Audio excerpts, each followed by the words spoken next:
ದಕ್ಷಿಣ ಕನ್ನಡ ಲೋಕಸಭಾ ಕ್ಷೇತ್ರದ ಜಿಲ್ಲಾ ಬಿಜೆಪಿ ವತಿಯಿಂದ ನವಯುಗ ನವಪಥ ಎಂಬ ಹೆಸರಿನಲ್ಲಿ ಪ್ರಣಾಳಿಕೆಯನ್ನು ನಗರದ ಬಿಜೆಪಿ ಕಚೇರಿಯಲ್ಲಿ ತಮಿಳುನಾಡು ಬಿಜೆಪಿ ರಾಜ್ಯಾಧ್ಯಕ್ಷ ಅಣ್ಣಾಮಲೈ ಅವರು ಬಿಡುಗಡೆಗೊಳಿಸಿದರು. ಮಂಗಳೂರಿನ ಬಿಜೆಪಿ ಕಚೇರಿಯಲ್ಲಿ ತಮಿಳುನಾಡು ಬಿಜೆಪಿ ರಾಜ್ಯಾಧ್ಯಕ್ಷ ಅಣ್ಣಾಮಲೈ ಅವರು ಜಿಲ್ಲಾ ಬಿಜೆಪಿಯ ಪ್ರಣಾಳಿಕೆಯನ್ನು ಬಿಡುಗಡೆಗೊಳಿಸಿ ಸುದ್ದಿಗೋಷ್ಠಿಯಲ್ಲಿ ಮಾತನಾಡಿದರು. 2019ರಲ್ಲಿ 295 ಪ್ರಣಾಳಿಕೆ ಅಂಶಗಳನ್ನು ಹೇಳಿ ಮೋದಿ ಕಂಪ್ಲೀಟ್ ಮಾಡಿದ್ದಾರೆ. ಆ ಮೂಲಕ ಜನರ ಮೆಚ್ಚುಗೆಯನ್ನು ಪಡೆದುಕೊಂಡಿದ್ದಾರೆ. ಇನ್ನು ಬ್ರಿಜೇಶ್ ಚೌಟ ದಕ್ಷಿಣ ಕನ್ನಡ ಜಿಲ್ಲೆಯ ಅಭಿವೃದ್ಧಿ ಬಗ್ಗೆ ಗುರಿ ಇಟ್ಟುಕೊಂಡಿದ್ದಾರೆ.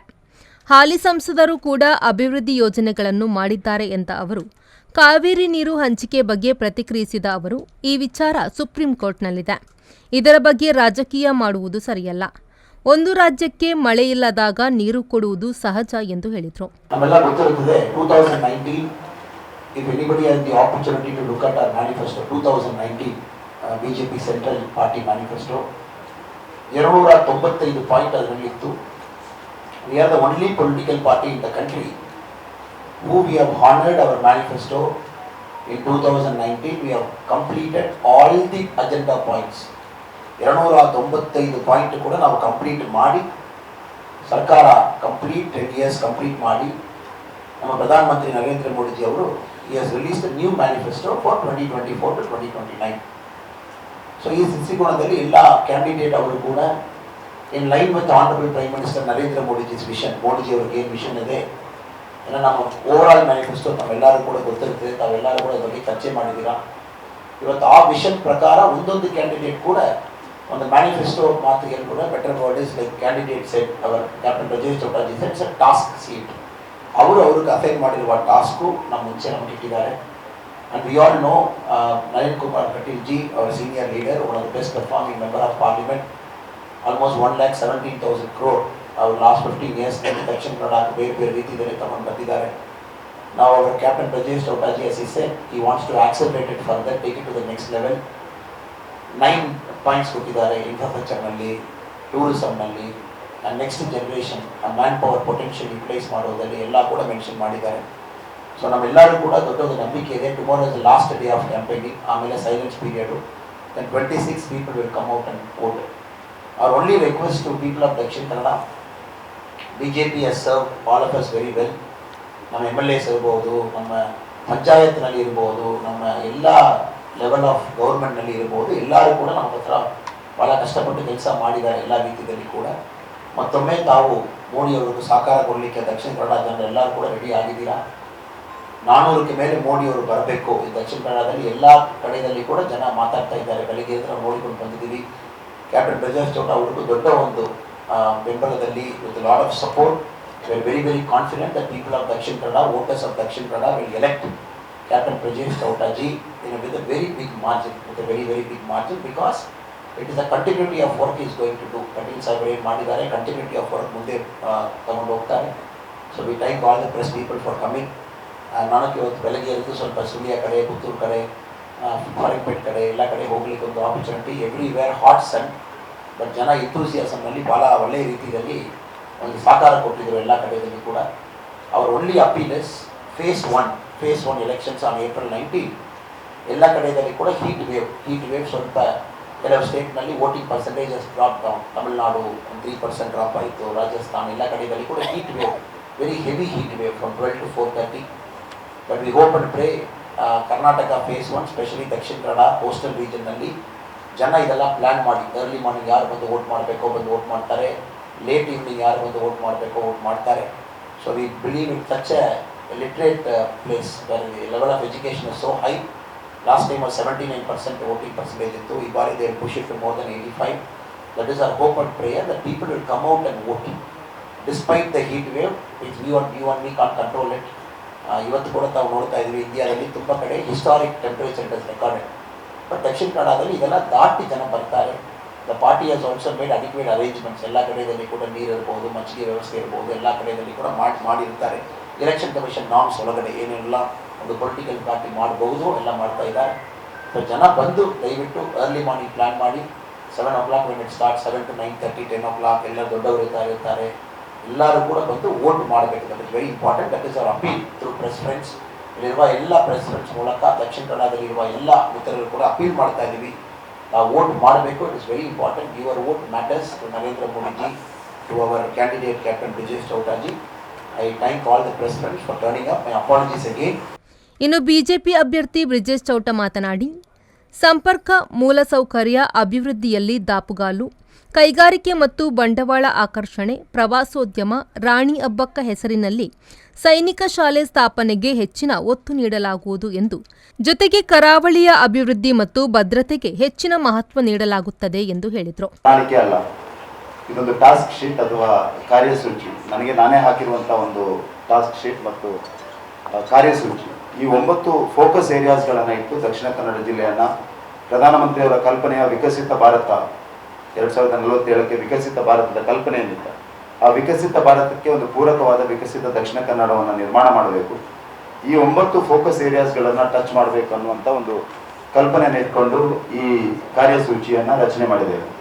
ನಮ್ಮ ಮೊದಲ ಆದ್ಯತೆ ಇರುವಂಥದ್ದು ವಿಶೇಷವಾಗಿ ಕಳೆದ 10 ವರ್ಷದಲ್ಲಿ ಸನ್ಮಾನ್ಯ ಪ್ರಧಾನಮಂತ್ರಿ ನರೇಂದ್ರ ಮೋದಿ ಅವರ ಪ್ರಧಾನಮಂತ್ರಿ ಆದಂಥ ಸಂದರ್ಭದಲ್ಲಿ ನಮ್ಮ ಸಂಸದರಾದ ನಳಿನ್ ಕುಮಾರ್ ಕಟೀಲ್ ಅವರು ತಂದಿರುವಂಥ ಎಲ್ಲ ಕೇಂದ್ರ ಸರ್ಕಾರದ ಯೋಜನೆಗಳನ್ನು ಆದ್ಯತೆ ಪೂರ್ವಕವಾಗಿ ನಮ್ಮ ಶಾಸಕರ ಸಹಕಾರವನ್ನು ಪಡೆದುಕೊಂಡು ಅದನ್ನು ಪೂರ್ತಿಗೊಳಿಸುವಂಥದ್ದು ನಮ್ಮ ಮೊದಲ ಆದ್ಯತೆ. ಈ ಫೋಕಸ್ ಏರಿಯಾಸ್ಗಳಲ್ಲಿ ಮೊದಲಿದ್ದು ಸಂಪರ್ಕ, ಮೂಲಸೌಕರ್ಯ ಮತ್ತು ಅಭಿವೃದ್ಧಿ. ಈ ಸಂಪರ್ಕ ಮತ್ತು ಮೂಲಸೌಕರ್ಯದ ಅಭಿವೃದ್ಧಿಯ ದೃಷ್ಟಿಯಿಂದ ಕಳೆದ 10 ವರ್ಷದಲ್ಲಿ ವಿಶೇಷವಾದ ಕೆಲಸಗಳು ನಮ್ಮ ಜಿಲ್ಲೆಯಲ್ಲಿ ಈಗಾಗಲೇ ಅನುಷ್ಠಾನ ಹಂತದಲ್ಲಿದೆ.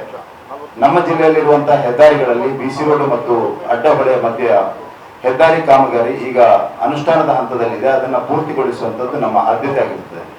ಅದೇ ರೀತಿ ಬಿಸಿ ರೋಡು, ಪುಂಜಾಲಕಟ್ಟೆ ಮತ್ತು ಚಾರ್ಮಾಡಿಯ ಮಧ್ಯದ ಹೆದ್ದಾರಿಯ ಕಾಮಗಾರಿ ಈಗ ನಡೀತಾ ಇದೆ. ಕುಲಶೇಖರದಿಂದ ಮೂಡುಬಿದ್ರೆ ಹಾಗೆ ಸಾನೂರವರೆಗಿನ ಹೆದ್ದಾರಿಯ ಕಾಮಗಾರಿ ನಡೀತಾ ಇದೆ. ಸಂಪಾಜೆಯಿಂದ ಮಾಣಿವರೆಗಿನ ಕಾಮಗಾರಿ ಅನುಷ್ಠಾನದ ಹಂತದಲ್ಲಿದೆ. ಅದೇ ರೀತಿ ಪೆರಿಯ ಶಾಂತಿಯಿಂದ ಉಜಿರೆವರೆಗಿನ ಹೆದ್ದಾರಿಯ ಕಾಮಗಾರಿಯ ಕೆಲಸಗಳು ಕೂಡ ಈಗಾಗಲೇ ಪ್ರಾರಂಭ ಆಗಲಿಕ್ಕಿದೆ. ಹೀಗಾಗಿ ಎಲ್ಲ ಹೆದ್ದಾರಿಗಳ ಕಾಮಗಾರಿಗಳನ್ನು ಆದ್ಯತೆ ಪೂರ್ವಕವಾಗಿ ಪೂರ್ತಿಗೊಳಿಸುವುದು ಒಂದು ಭಾಗವಾದರೆ, ಸಂಪರ್ಕ ಮತ್ತು ಮೂಲಸೌಕರ್ಯದಲ್ಲಿ ಮೊದಲ ಆದ್ಯತೆ ಬೆಂಗಳೂರು ಮಂಗಳೂರು ಮಧ್ಯೆ ಒಂದು ಆಲ್ ವೆದರ್ ರೋಡ್ ನಿರ್ಮಾಣ ಮಾಡುವಂಥದ್ದು ನಮ್ಮ ಆದ್ಯತೆ. ಅದರಲ್ಲಿರುವಂಥ ಸವಾಲುಗಳು ನಮಗೆ ಈಗ ಅಡ್ಡಹೊಳೆಯಿಂದ ಮಾರನಹಳ್ಳಿವರೆಗಿನ ಶಿರಾಡಿ ಘಾಟ್ನ ಸಮಸ್ಯೆ. ಅದಕ್ಕೆ ಒಂದು ವೈಜ್ಞಾನಿಕ ಅಧ್ಯಯನವನ್ನು ಮಾಡಿ ಶಿರಾಡಿ ಘಾಟ್ನಲ್ಲಿ ಈ ಸಂಪರ್ಕ ವ್ಯವಸ್ಥೆನ ಹೇಗೆ ಮಾಡುವುದನ್ನುವಂಥದ್ದನ್ನು ಯೋಚನೆ ಮಾಡಿ ಅದರ ಮಾರನಹಳ್ಳಿವರೆಗಿನ ಅಡ್ಡಹೊಳೆಗಿನ ಈ ಸಂಪರ್ಕ ರಸ್ತೆಯನ್ನು ಮಾಡುವಂಥ ಬಗ್ಗೆ ನಮ್ಮ ಆದ್ಯತೆ ಇರ್ತದೆ. ಅದೇ ರೀತಿ ಮಂಗಳೂರು ಮತ್ತು ಬೆಂಗಳೂರು ಮಧ್ಯೆ ಒಂದು ಹೊಸ ರೈಲ್ವೆ ಲೈನ್ನ ಪರಿಕಲ್ಪನೆಯನ್ನು ಯೋಚನೆ ಮಾಡ್ತಾ ಇದ್ದೇವೆ. ಯಾಕೆಂದರೆ ಮಂಗಳೂರು ಬೆಂಗಳೂರು ಮಧ್ಯೆ ಒಂದು ಹೊಸ ರೈಲ್ವೆ ಲೈನ್ ಆದರೆ ಮನುಷ್ಯ ಮತ್ತು ಸರಕನ್ನು ಅತ್ಯಂತ ಕಡಿಮೆ ಅವಧಿಯಲ್ಲಿ ಮಂಗಳೂರು ಮತ್ತು ಬೆಂಗಳೂರಿನ ಮಧ್ಯೆ ನಾವು ಮೂವ್ಮೆಂಟ್ ಮಾಡಲಿಕ್ಕೆ ಆದರೆ ನಮ್ಮ ಮಂಗಳೂರು ಬಂದರಿಗೆ ಒಂದು ದೊಡ್ಡ ರೀತಿಯಲ್ಲಿ ಬೂಸ್ಟ್ ಸಿಗ್ಬೋದು. ಜೊತೆಗೆ ಮಂಗಳೂರು ಬಂದರಿನ ಅಭಿವೃದ್ಧಿಯ ಮುಖಾಂತರ ಹಾಸನ, ತುಮಕೂರು, ನೆಲಮಂಗಲ ಈ ಭಾಗದ ಅಭಿವೃದ್ಧಿಗೂ ಒಂದು ದೊಡ್ಡ ಪೂರಕವಾದ ಈ ರೈಲ್ವೆ ಲೈನ್ ಮತ್ತು ರಸ್ತೆ ಆಗ್ತದೆ ಅನ್ನುವಂಥದ್ದು ನಮ್ಮ ಯೋಚನೆ ಇರುವಂಥದ್ದು. ನಾನು ಇದರ ಡೀಟೇಲ್ಡ್ ಆಗಿ ಮುಂದಿನ ದಿವಸಗಳಲ್ಲಿ ಸಂವಾದವನ್ನು ಮಾಡ್ತೇನೆ.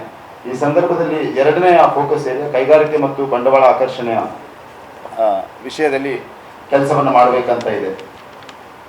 3ನೇದು ಸ್ಟಾರ್ಟಪ್ ಮತ್ತು ಎಂಟರ್ಪ್ರಿನರ್ಶಿಪ್ ಅಲ್ಲಿ ಒಂದು 3 ವಿಷಯಗಳನ್ನು ನಾನು ಈ ಸಂದರ್ಭದಲ್ಲಿ ಉಲ್ಲೇಖ ಮಾಡ್ತಾ ಇದ್ದೇನೆ. ನಮ್ಮ ಜಿಲ್ಲೆಯ ಜನರು ದೇಶದ ಬೇರೆ ಬೇರೆ ಭಾಗಗಳಲ್ಲಿ, ವಿಶ್ವದ ಬೇರೆ ಬೇರೆ ಭಾಗಕ್ಕೆ ಹೋಗಿ ಉದ್ಯಮವನ್ನು ಸ್ಥಾಪನೆ ಮಾಡಿ ಅದರಲ್ಲಿ ಯಶಸ್ಸನ್ನು ಕಂಡಿರುವವರು ಇದ್ದಾರೆ. ಒಂದು ಹೊಸ ಕಾನ್ಸೆಪ್ಟನ್ನು ಮಾಡಬೇಕು, ಬ್ಯಾಕ್ ಟು ಊರು ಅನ್ನುವಂಥ ಒಂದು ಕಾನ್ಸೆಪ್ಟ್ ಮಾಡಬೇಕು. ಯಾರ್ಯಾರು ಉದ್ಯಮದಲ್ಲಿ ಯಶಸ್ಸನ್ನು ಕಂಡಿದ್ದಾರೆ, ಯಾರ್ಯಾರು ಉದ್ಯೋಗದಲ್ಲಿ ಇವತ್ತು ಉನ್ನತ ಸ್ಥಾನಮಾನದಲ್ಲಿ ಬೇರೆ ಬೇರೆ ಸಂಸ್ಥೆಗಳಲ್ಲಿ ಇದ್ದಾರೆ, ಅವರನ್ನು ವಾಪಸ್ ನಮ್ಮ ಊರಿಗೆ ಬಂದು ಇಲ್ಲಿ ಉದ್ಯಮವನ್ನು ಸ್ಥಾಪನೆ ಮಾಡಿಸುವ ದೃಷ್ಟಿಯಲ್ಲಿ ಒಂದು ಪೂರಕವಾದ ಇಕೋಸಿಸ್ಟಮನ್ನು ಡೆವಲಪ್ ಮಾಡೋದು, ಅವರಿಗೆ ಸರ್ಕಾರಿ ವ್ಯವಸ್ಥೆಯಿಂದ ಪ್ರೋತ್ಸಾಹವನ್ನು ನೀಡುವಂಥದ್ದು ಒಂದು ಕೆಲಸವನ್ನು ಮಾಡಬೇಕು. ಮತ್ತು ಅವರೆಲ್ಲರನ್ನ ಜೋಡಿಸಿಕೊಂಡು ಈ ಜಿಲ್ಲೆಯ ಅಭಿವೃದ್ಧಿಯ ದೃಷ್ಟಿಯಿಂದ ಹೇಗೆ ಅವರನ್ನು ತೊಡಗಿಸಿಕೊಳ್ಬೋದು ಅನ್ನುವಂಥ ದೃಷ್ಟಿಯಿಂದ ಬ್ಯಾಕ್ ಟು ಊರು ಅನ್ನುವಂಥ ಒಂದು ಕಲ್ಪನೆಯನ್ನು ಇಟ್ಕೊಂಡಿದ್ದೇವೆ. ಅದರ ಬಗ್ಗೆ ಮುಂದಿನ ದಿವಸಗಳಲ್ಲಿ ಕೆಲಸವನ್ನು ಮಾಡ್ತೇವೆ. ಅದರ ಜೊತೆಗೆ ಬಿ ಯೋರ್ ಓನ್ ಬಾಸ್ ಅನ್ನುವಂಥ ಒಂದು ಕಲ್ಪನೆ ಇದೆ. ವಿಶೇಷವಾಗಿ ದಕ್ಷಿಣ ಕನ್ನಡ ಜಿಲ್ಲೆಯ ಯುವ ಮನಸ್ಸುಗಳು ಏನಿದೆ, ಅದು ಟೆಕ್ ಇರ್ಬೋದು, ಬೇರೆ ಬೇರೆ ಫೀಲ್ಡ್ಗಳಲ್ಲಿ ಅವರಿಗೆ ಉದ್ಯಮವನ್ನು ಸ್ಥಾಪನೆ ಮಾಡೋದಿದ್ರೆ ಅವರಿಗೊಂದು ಮೆಂಟರ್ಶಿಪ್ನ ಕಾರ್ಯಕ್ರಮ, ಉದ್ಯಮದಲ್ಲಿ ಯಶಸ್ಸನ್ನು ಕಂಡಿರುವವರು, ಉದ್ಯೋಗದಲ್ಲಿ ಉನ್ನತ ಹುದ್ದೆಯಲ್ಲಿರುವವರನ್ನು ಈ ಯುವ ಮನಸ್ಸುಗಳ ಜೊತೆ ಜೋಡಿಸಿಕೊಂಡು ಅವರಿಗೊಂದು ಮೆಂಟರ್ಶಿಪ್ನ ಕಾರ್ಯಕ್ರಮ ಮಾಡಿ ಉದ್ಯಮ ಸ್ಥಾಪನೆಗೆ ಅವರಿಗೆ ಸಹಕಾರ ಆಗುವ ರೀತಿಯಲ್ಲಿ ಕೆಲಸವನ್ನು ಮಾಡಬೇಕಂತ ಇದೆ. ದಕ್ಷಿಣ ಕನ್ನಡ ಜಿಲ್ಲೆ ನನ್ನ ಪ್ರಕಾರ ಹಿಮ ಒಂದು ಬಿಟ್ಟರೆ ಬೇರೆ ಎಲ್ಲ ಇರುವಂಥ ಒಂದು ಭೂ ಪ್ರದೇಶ. ಇಲ್ಲಿ ಒಂದು ಫಿಲ್ಮ್ ಸಿಟಿಯನ್ನು ಸ್ಥಾಪನೆ ಮಾಡುವ ದೃಷ್ಟಿಯಿಂದ ಒಂದು ಪೂರಕವಾದ ಪ್ರಯತ್ನವನ್ನು ಮಾಡಬೇಕು ಅನ್ನುವಂಥದ್ದು ನನ್ನ ಯೋಚನೆ ಇದೆ. ದಕ್ಷಿಣ ಕನ್ನಡದಲ್ಲಿ ಪ್ರವಾಸೋದ್ಯಮ ದೃಷ್ಟಿಯಿಂದ ವಿಶೇಷವಾಗಿ ಸಸಿ ಹಿತ್ಲು ಬೀಚನ್ನು ಸಾಹಸ ಕ್ರೀಡೆಗಳಿಗೆ ಒಂದು ದೊಡ್ಡ ಕೇಂದ್ರವಾಗಿ ಸಸಿ ಹಿತ್ಲು ಬೀಚನ್ನು ಅಭಿವೃದ್ಧಿಪಡಿಸುವ ದೃಷ್ಟಿಯಿಂದ ಯೋಚನೆ ಮಾಡಬೇಕು ಅನ್ನುವಂಥದ್ದು ನನ್ನ ಕಲ್ಪನೆ. ಯಾಕಂದರೆ ವಿಶ್ವದ 5-6 ಬೀಚ್ಗಳಲ್ಲಿ ಮಾತ್ರ ಸಾಹಸ ಕ್ರೀಡೆಗಳನ್ನು ಇಷ್ಟೊಂದು ಸಾಹಸ ಕ್ರೀಡೆಗಳಿಗೆ ಪೂರಕವಾದ ಬೀಚ್ಗಳಲ್ಲಿ ಸಸಿ ಹಿತ್ಲು ಬೀಚ್ ಒಂದು.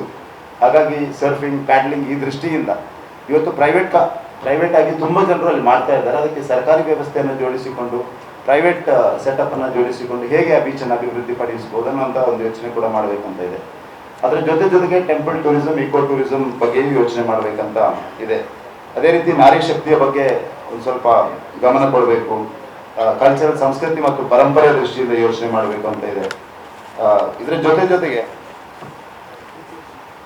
ಯುವ ಜನತೆಯ ಬಗ್ಗೆ ಯೋಚನೆ ಮಾಡೋದ್ರಲ್ಲಿ ದಕ್ಷಿಣ ಕನ್ನಡ ಜಿಲ್ಲೆಯಲ್ಲಿ ಒಂದು ಸೈನಿಕ್ ಸ್ಕೂಲನ್ನು ಸ್ಥಾಪನೆ ಮಾಡಬೇಕು ಅನ್ನೋಂಥದ್ದು ನಮ್ಮ ಯೋಚನೆ. ಯಾಕೆಂದರೆ ಈಗಾಗಲೇ ಕಳೆದ ಅವಧಿಯಲ್ಲಿ ನಮ್ಮ ಸಂಸದರಾದ ನಳಿನ್ ಕುಮಾರ್ ಕಟೀಲ್ ಅವರು ಇಲ್ಲಿ ಒಂದು ಕೋಸ್ಟ್ ಗಾರ್ಡ್ ಅಕಾಡೆಮಿ ಅಂತ ತಂದಿದ್ದಾರೆ. ದೇಶದ ಮೊದಲನೇ ಕೋಸ್ಟ್ ಗಾರ್ಡ್ ಅಕಾಡೆಮಿ ಇವತ್ತು ದಕ್ಷಿಣ ಕನ್ನಡ ಜಿಲ್ಲೆಯ ಕೆಂಜಾರ್ ಸಮೀಪ ನಿರ್ಮಾಣ ಹಂತದಲ್ಲಿದೆ.